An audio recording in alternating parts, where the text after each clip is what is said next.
மத்தியில் யாராவது இருக்கிறீர்களா? ஜெபிக்கிற போதும் கூட பதில் வரவில்லை என்று நிராசையும் சோர்வும் ஒருவேளை உங்களை தாக்கிக் கொண்டிருக்கிறதா?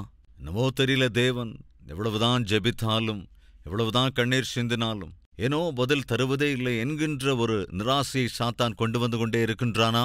தயவு செய்து சாத்தானுக்கு இடம் கொடுத்துறாதீங்க. ஆபிரகாம் தன்னுடைய வாழ்க்கையில சாத்தானுக்கு சான்ஸ் தரவே இல்லைங்க. 25 வருடங்கள் அவன் தன் விசுவாசத்தை காத்து கொண்டான்.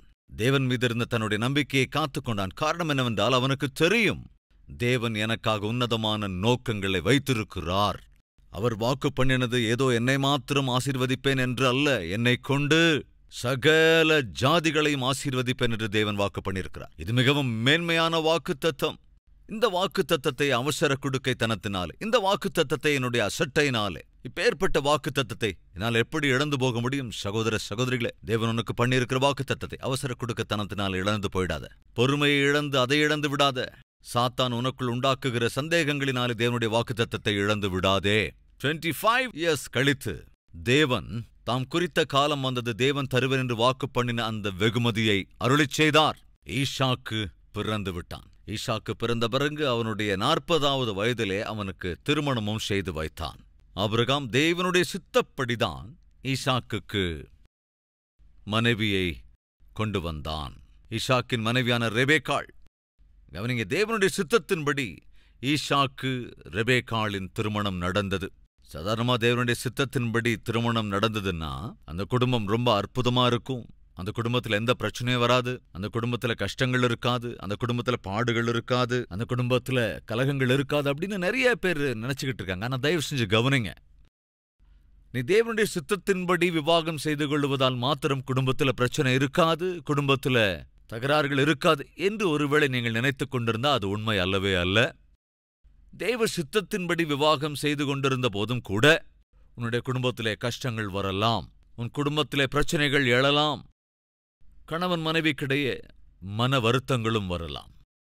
அந்த மன வருத்தங்களை பார்க்கிற போது, உங்களுக்கு வந்திருக்கிற அந்த கஷ்டங்களை காண்கிற போது, உங்களுக்கு இடையே எழுதுகின்ற சண்டைகளை பார்க்கும்போது சாத்தான் ஒருவேளை உங்களுக்குள்ள ஒரு சந்தேகத்தை கொண்டு வரலாம். என்ன சந்தேகம்? நீ தேவனுடைய சித்தத்தின்படி திருமணம் செய்து கொண்டதனால்தான் இந்த மாதிரி ஆள் உனக்கு கிடைச்சிருக்கிறான். தோணிருக்கா? உங்க வீட்டுக்காரரை பார்க்கும்போது யாருக்காவது இந்த மாதிரி தோண்டிருக்கா? அதாவது இந்த மனுஷனை கட்டிக்கிட்டு தேவனுடைய சித்தமா தேவனுடைய சித்தம் இல்லையா?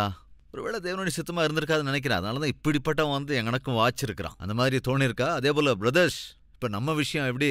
உங்க மனைவியோட உங்களால ஒத்து போக முடியாத போது, அல்லது எப்ப பார்த்தாலும் எதுக்காவது ஒரு சண்டை வந்துகிட்டே இருக்கும்போது, எத்தனை தடவை உங்களுக்குள்ள எண்ணம் வந்திருக்கு, இவளை கட்டிக்கிட்டு ஒருவேளை தேவனுடைய சித்தம் இல்லையோ என்னவோ, இவரை கட்டிக்கிட்டு தேவனுடைய சித்தம் இல்லையோ என்னவோ, அதனாலதான் இப்படி சண்டை நடந்துகிட்டே இருக்கா அப்படின்னு உங்களுக்கு தோணிருக்கா? கவனிங்க, தேவனுடைய சித்தத்தின்படி திருமணம் செய்து கொண்ட போதும் கூட ஈசாக்கு மற்றும் ரெபேக்கா 100% தேவ சித்தத்தின்படிதான் அவர்கள் இருவருமே சேர்க்கப்பட்டார்கள். ஆனா கவனிங்க, அந்த குடும்பத்துல பிரச்சனை இருந்ததுங்க. அதுவும் எப்படிப்பட்ட பிரச்சனை? யாராலும் தீர்க்க முடியாத ஒரு பிரச்சனை. ஏன்னா அவங்களுக்கு பிள்ளைங்க இல்லை. ஈசாக்குக்கும் ரெபேக்காளுக்கும் பிள்ளைகள் இல்லை. அற்புதமான ஆவிக்குரியவன் ஈசாக்கு தன் வாலிப பிராயத்துல தெரியும், அற்புதமான ஆவிக்குரியவன். தன்னுடைய அந்த வாலிப பிராயத்துல தேவனுடைய சந்நிதியை அளவுக்கு அதிகமாக நேசித்தவன். வாலிப தம்பிமார், தங்கைமார், உங்கள் வாலிப பிராயத்துல ஜெப வாழ்க்கையை பழக்கப்படுத்திக் கொள்வது, வாலிப பிராயத்திலே பயத்தோடும் பக்தியோடும் வாழ்வது மிகவும் அவசியம். ஈசாக்கு வாலிப பிராயத்தில் மிகுந்த ஆவிக்குரியவனாயிருந்தான். ஒரு வசனத்தை கூட வாசிக்கலாம். ஆதியாகமம் 24வது அதிகாரம் 63வது வசனம். ஈசாக்கு சாயங்கால வேளையில தியானம் பண்ண வெளியிலே போயிருந்து தன் கண்களை ஏறெடுத்து பார்த்தபோது ஒட்டகங்கள் வர கண்டான். சாயங்கால வேளையிலே பீச்சுக்கோ பார்க்குக்கோ அப்படின்னு இருக்கா? பீச்சுக்கு போனா நாங்க இருக்காங்க, அல்லது ஏதாவது பார்க்கு போனா நாங்க இருக்கா? என்ன பார்க்குறோம்? எங்க போனானா? சாயங்காலத்திலே ஈசாக்கு தியானம் பண்ணுவதற்கு வெளியிலே போயிருந்தான். எதுக்காக போயிருந்தாங்க? தேவனுடைய சந்நிதியிலே தியானிப்பதற்கு, ஜெபம் செய்வதற்கு. வாலிப பிராயத்தில் தேவனை நேசிப்பது, தேவனுடைய சந்நிதியை நேசிப்பது, தேவனுடைய வார்த்தைகளை நேசிப்பது, தேவ வார்த்தைகளை தியானிப்பது ஆசீர்வாதம். தம்பிமார், தங்கைமார், சகோதர சகோதரிகளே, கொஞ்சம் நேரத்தை தினந்தோறும் வேதத்தை வாசிப்பதற்கும் தியானிப்பதற்கும் ஜெபிப்பதற்கும் ஒதுக்குவது ஆவிக்குரிய வாழ்க்கையில அவசியம். அது ஆசீர்வாதம். மறந்து போயிடாதீங்க. தேவனுடைய சித்தப்படிதான் இதோ இந்த வாலிபன் தன் வாலிப பிராயத்தை மிகுந்த நீதியாய் காத்துக்கொண்டான், பரிசுத்தமாக காத்துக்கொண்டான். அற்புதமான ஸ்திரீயாக இருந்த ரெபேக்காளை தேவன் ஈசாக்குக்கு வெகுமதியாக அருளிச் செய்தார். ஆனா அவங்க குடும்பத்தில் ஒரு பிரச்சனைங்க. அவங்க 2 பேருக்கும் பிள்ளை இல்லை. அப்படிப்பட்ட சூழ்நிலையில ஈசாக்கு என்ன செய்தான்? பைபிள்ல பாத்திரலாம். 25வது அதிகாரம் 20வது வசனம். ஈசாக்கு ரெபேக்காளை விவாகம் பண்ணுகிற போது 40 வயதாயிருந்தான். 21ஆம் வசனம். மலடியாயிருந்த தன் மனைவிக்காக ஈசாக்கு கர்த்தரை நோக்கி வேண்டுதல் செய்தான். கர்த்தர் அவனுடைய வேண்டுதலை கேட்டருளினார். அவன் மனைவி ரெபேக்காள் கர்ப்பவதி ஆனாள். நீங்க நம்ம மத்தியில யாராவது இருக்கீங்களாங்க? கர்ப்பப்பலனும் கிடைக்க பெறாத தம்பதிகள் கவனிங்க.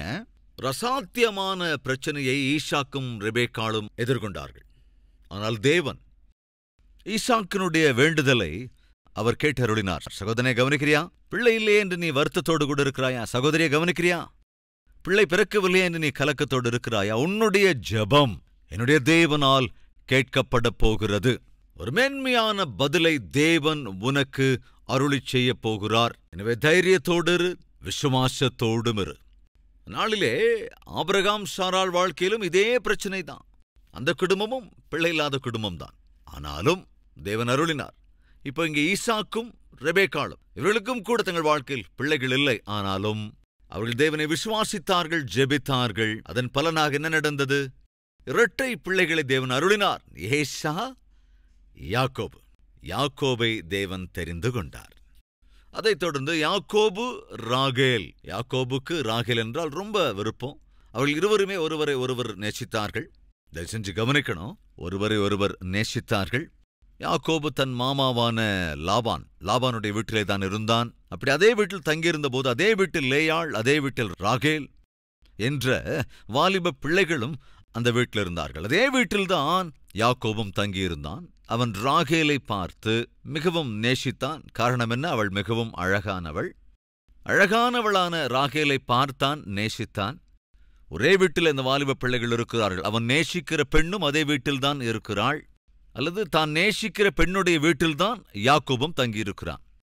எனவே அவளை திருமணம் செய்து கொள்ள வேண்டும் என்று தன் விருப்பத்தை ராகேலின் தகப்பனிடத்திலே தெரிவிக்கிறான். மாமா, உங்க பொண்ணு எனக்கு ரொம்ப பிடிச்சிருக்கு என்று தைரியமாக போய் சொல்லுகிறான். தங்கைமார் கவனிக்கிறீங்களா? தம்பிமார் கவனிக்கிறீங்களா? காதல் கன்றாவின்னு சொல்லி நாட்களிலே சில பேர் அட்லீஸ்ட் அந்த அன்பை அம்மா கிட்டையும் சொல்றது கிடையாது, அப்பா கிட்டையும் சொல்றதில்லை. அது எப்படிங்க அன்பா இருக்க முடியும்?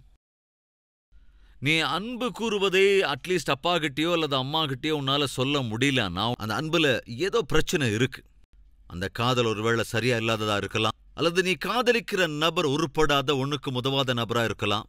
கவனிங்க, யாக்கோபு தான் உண்மையாக நேசித்ததினால் ராகேல் பின்னால சுத்திக்கிட்டு இருக்க. என்னன்னு, நான் உன்னை லவ் பண்ணேன்னு உங்க அப்பா கிட்ட போய் சொல்லு, எப்படியாவது உங்க அப்பாட்ட சொல்லிடு, தயவுசெய்து உங்க அப்பாட்ட சொல்லு அப்படின்னா. நாட்கள் இந்த மாதிரி உருப்படாத பசங்க நிறைய பேர் இருக்காங்க. தங்கைமார் கவனிக்கிறீங்களா? யாராவது காதலிக்கிறேன் என்று சொன்னால் அவனுக்கு உண்மையாவே தைரியம் இருந்தா வந்து உங்க அப்பா கிட்ட பேச சொல்லு. உங்க அப்பாவுக்கு அடிப்பாரு. எதுக்கு அடிப்பாரு? அவன் உண்மையிலே ஒரு நல்ல பையனா இருந்தா எதுக்குங்க அடிக்க போறாரு? அவன் உண்மையாவே ஒரு உருப்படியான பையனா இருந்தா, குடும்ப கௌரவத்தை நிலைநிறுத்துற பையனா இருந்தா, ரோடன் ரோமியோவா இல்லாம இருந்தா எதுக்கு அடிக்க போறாரு? யாக்கோபு ஒரு அற்புதமான விஷயத்தை கத்துக் கொடுக்குறாங்க. கவனிங்க, காதல் திருமண விஷயத்துல ராகேல தொந்தரவு பண்ணிட்டே இருக்கல, உங்க அப்பா கிட்ட சொல்லு, உங்க அப்பா கிட்ட சொல்லு அப்படின்னு. டைரக்டா அவளுடைய அப்பா கிட்ட வந்து சொல்றான், உங்க மகளை நான் விரும்புறேன்னு. உங்களுடைய பெர்மிஷன் இல்லாம, உங்ககிட்ட சொல்லாம, உங்களுக்கு இஷ்டம் இல்லாம உங்க பொண்ணை திருமணம் பண்ணிக்கணுங்கிற யோசனை எனக்கு இல்லவே இல்லை. நீங்க என்ன சொல்றீங்க மாமா? அதுங்க நடத்தை. 2வது, அந்த மாமாவுடைய வீட்டில் தான் தங்கியிருக்கான். ராகேல், லேயாள் என்ற 2 வாலிப பெண்கள் அதே வீட்டில் இருக்காங்க. அதே வீட்டில் யாக்கோபு 7 வருடங்கள் தான் நேசிக்கிற பெண் எந்த வீட்டிலே இருக்கிறாளோ அதே வீட்டில் யாக்கோபு 7 வருடங்கள் பிளஸ் 7 வருடங்கள், டோட்டலா பார்த்தா 14 வருடங்கள் தான் காதலித்த பெண் இருக்கிற அதே வீட்டிலேயே அவன் தங்கியிருந்த போதும் ஒரு நாள் கூட ராகேல் மேல அவனுடைய விரல் கூட படலைங்க. எப்படி சாத்தியமாச்சு? எப்படின்னா அது உண்மையான அன்பு என்பதுனால. இன்னைக்கு அதே பேர்ல காதல் அப்படின்னு திருமணம் ஆகிறதுக்கு முன்னாலேயே பிரெக்னன்ட் கூட ஆயிடுறாங்க. இதுதான் இன்றைய காதல், ஒண்ணுக்கும் உதவாத காதல். நியூஸ்ல ஒரு நியூஸ் நான் பார்த்தேன். 14 முறை அபார்ஷன்ஸ். எத்தனை தடவையாங்க? 14 தடவை அபார்ஷன் பண்ணிக்கிட்டாளாம்.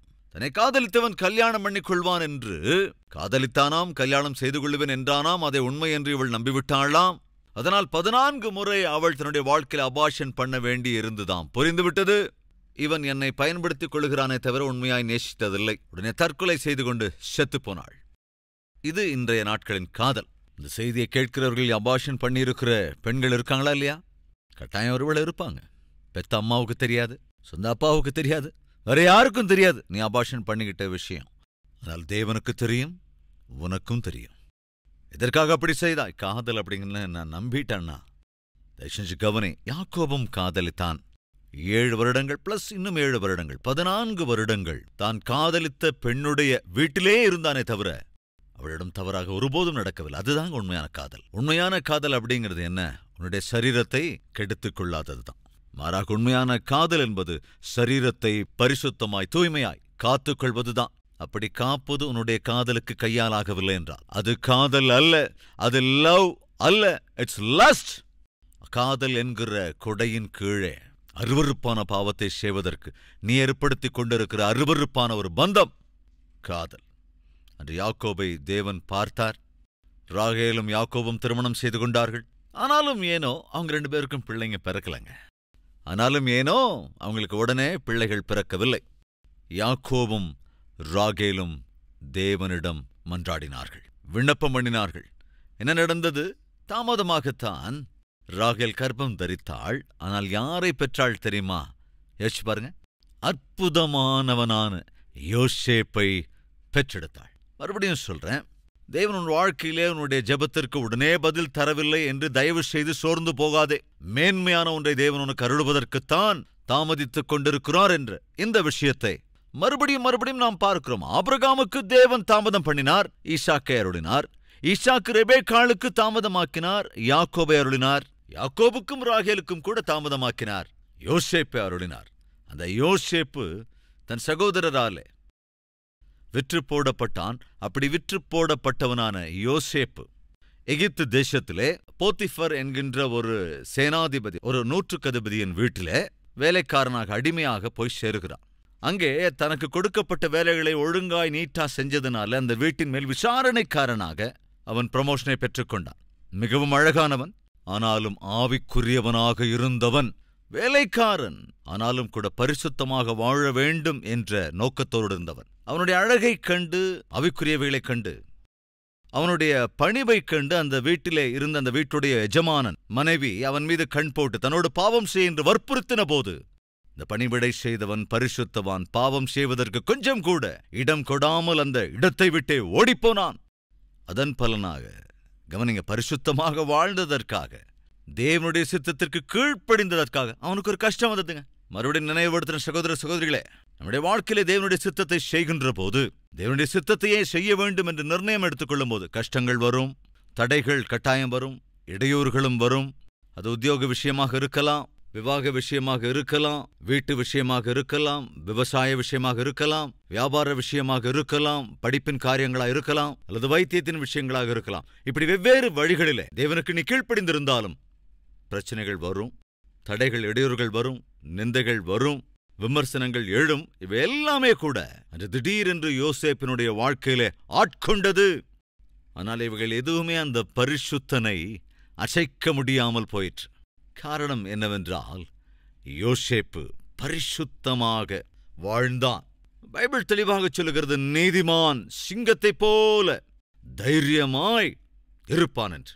சிங்கத்தைப் போல சிறைச்சாலையிலே தைரியமாக இருந்தானே தவிர பயந்து கலங்கி அழுது கொண்டு துக்கப்பட்டு கொண்டு யோசேப்பு சிறைச்சாலைக்குள் இருக்கவே இல்லை. இன்னைக்கு நம்ம மத்தியில் யாராவது இருக்கீங்களா?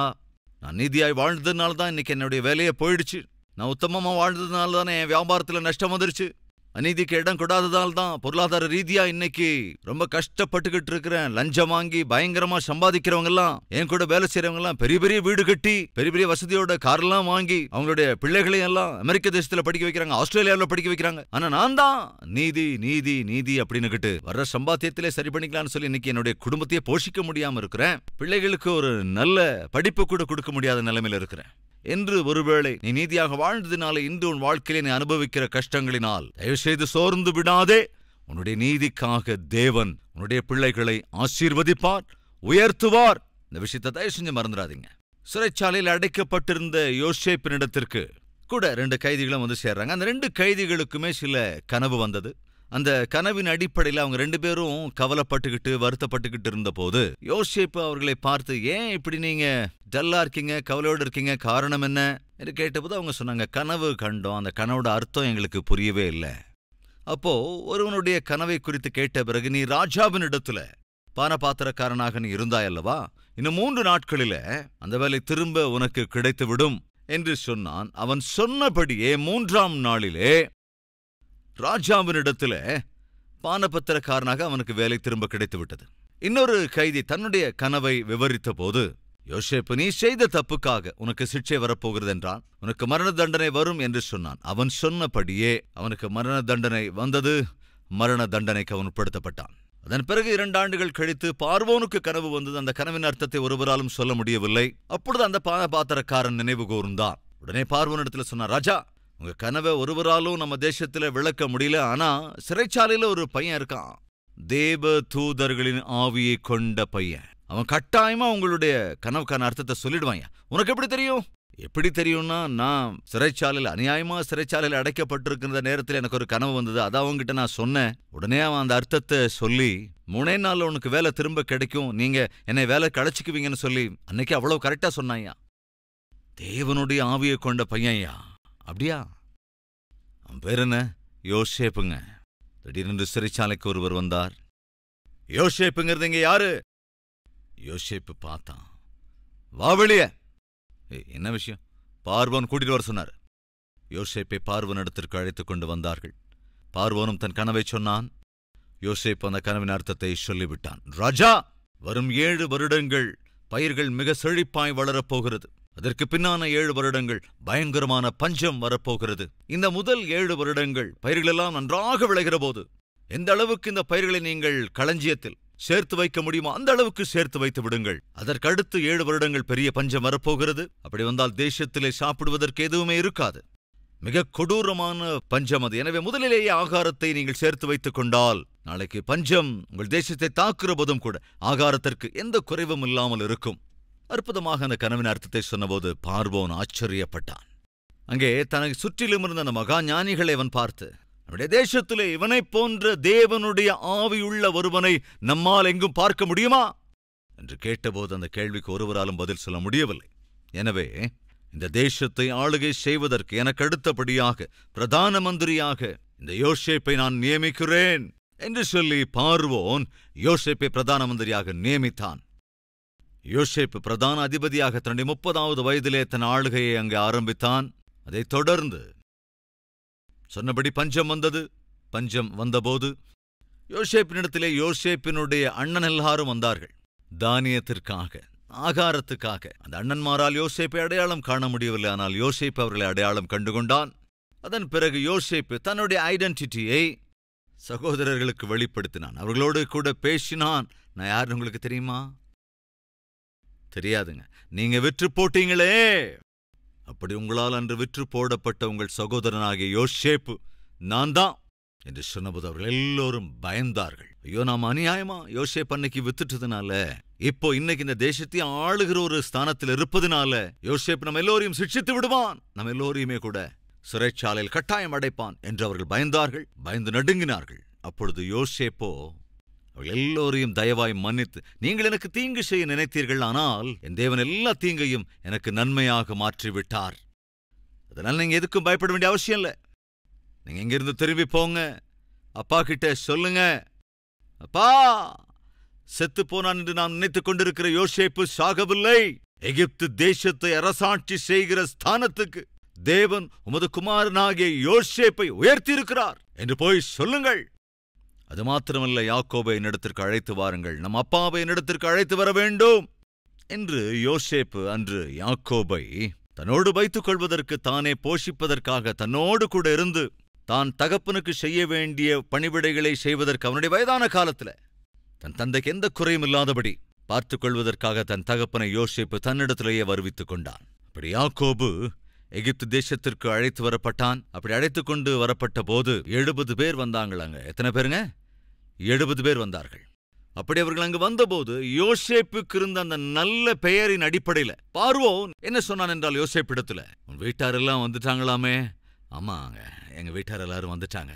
அப்படியா? அப்ப ஒரு வேலை செய், நம்முடைய எகிப்து தேசத்திலே மேன்மையான ஒரு இடத்துல, ஒரு ஸ்தானத்துல உன் வீட்டார் எல்லாரையும் வைத்துக்கொள் என்று சொன்னபோது யோசேப்பு எகிப்து தேசத்திலே இருந்த ஒரு மேன்மையான இடத்தில தன்னுடைய குடும்பத்தை தங்க வைக்கிறான். அப்படி அந்த தேசத்துல யோசேப்பின் குடும்பத்தாருக்கு எந்த குறையும் இருக்கல. எல்லோருமே அதே பேச்சுதான். நாங்க யார் தெரியுமாங்க? யோசேப்புடைய சகோதரர்கள், யோசேப்புடைய அண்ணன்மார். யோசேப்பு எங்க சகோதரன் தான். அப்படி அவர்கள் எந்த இடத்துல இருந்தாலும் அந்த இடத்துல அவர்களுக்கு மரியாதை, அந்த இடத்துல அவர்களுக்கு கௌரவம் இருந்தது. யோசேப்பு உயிரோடு இருக்கிற காலம் மட்டும் அவள் ஒருவருக்கும் ஒரு குறையும் இருக்கலங்க. யாக்கோபு மரித்தான்.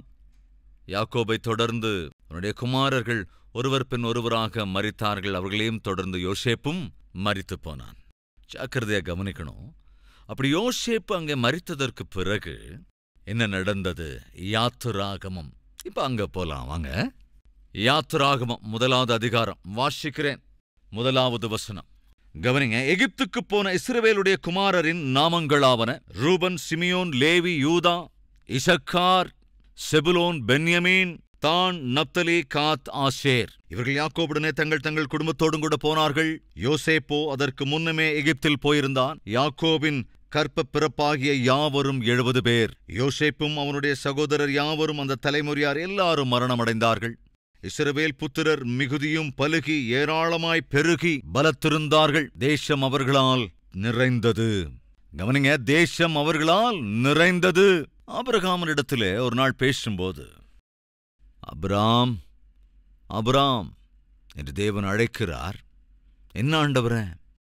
உன்னுடைய சந்ததியை நான் அவர்கள் அறியாத ஒரு தேசத்திற்கு கொண்டு போவேன்.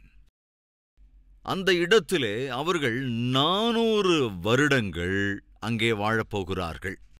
முன்னாலே சொல்லியிருந்தாருங்க தேவன். ஆதியாகமம் 15வது அதிகாரம் 13வது வசனம். அப்பொழுது அவர், தேவனாகிய கர்த்தர் சொல்லுகிறார், உன் சந்ததியார் தங்களுடையதல்லாத அந்நிய தேசத்திலே பரதேசிகளாயிருந்து அந்த தேசத்தாரை சேவிப்பார்கள் என்றும் அவர்கள் 400 வருஷம் உபத்திரப்படுவார்கள். தேவன் எக்ஸாக்டாக ஆபிரகாமினிடத்தில் என்ன சொன்னாரோ அது எக்ஸாக்டாக நடந்ததுங்க. அதே தேசத்துக்கு யாக்கோபின் குடும்பம் எல்லாம் வருவது, அதே தேசத்தில் அவர்கள் அடிமைகளாகவும் வாழ்வது. வாசிக்கிறேன். அதே யாத்திராகமம் 1:8. யோசேப்பை அறியாத புதிய ராஜன் ஒருவன் எகிப்தில் தோன்றினான். அவன் தன் ஜனங்களை நோக்கி, இதோ இஸ்ரவேல் புத்திரராகிய ஜனங்கள் நம்மிலும் ஏராளமானவர்களும் பலத்தவர்களுமாயிருக்கிறார்கள். அவர்கள் பெருகாதபடிக்கும் ஒரு யுத்தம் உண்டானால் அவர்களும் நம்முடைய பகைஞரோடு கூடி நமக்கு விரோதமாக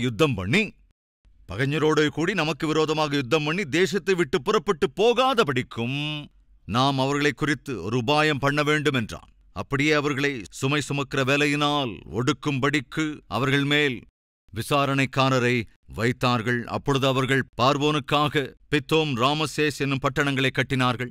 ஆனாலும் அவர்களை எவ்வளவு ஒடுக்கினார்களோ அவ்வளவாய் அவர்கள் பலுகிப் பெருகினார்கள்.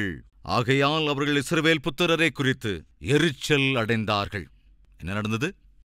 இஸ்ரவேலர்கள் அன்று ஒரு 70 பேர் அந்த தேசத்திற்குள் பிரவேசித்தார்கள். ஆனா 400 வருடங்கள் சுமார், இன்னும் எக்ஸாக்டா அதை சொல்லணும்னா, ஆதியாகமத்தின் 50வது அதிகாரத்துக்கும் இப்பொழுது நாம் வாசிக்கிற யாத்திராகமம் புத்தகத்திற்கும் மத்தியில 350 வருடங்கள் கடந்து போயிருந்தது. எத்தனை வருடங்கள்? 350 years. கவனிங்க, இந்த பேஜுக்கும் அதேபோல இந்த பேஜுக்கும் இடையில எவ்வளவு? 350 years. 2வது அதிகாரத்திலே மோசே பிறப்பதை நாம் பார்க்கிறோம். அதையும் வாசிக்கிறேன்.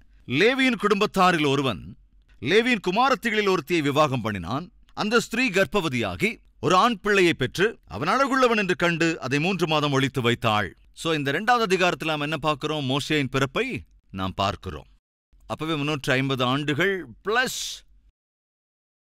அதாவது மோசே பிறந்ததற்கு பிறகு என்னவெல்லாம் நடந்தது என்பதை விவரமாக நாம் தொடர்ந்து பார்க்கலாம்.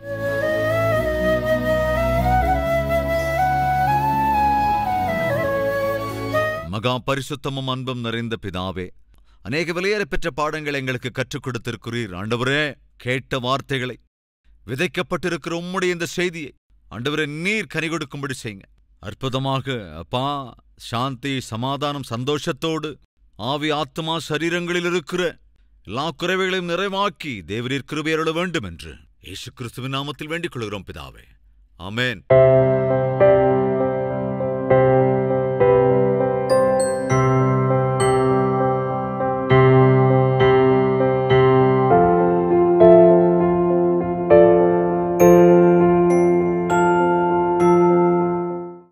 எங்கள் முகவரி: கல்வரி, தபால் பெட்டி எண் 30, குக்கட்பள்ளி, ஹைதராபாத் 72.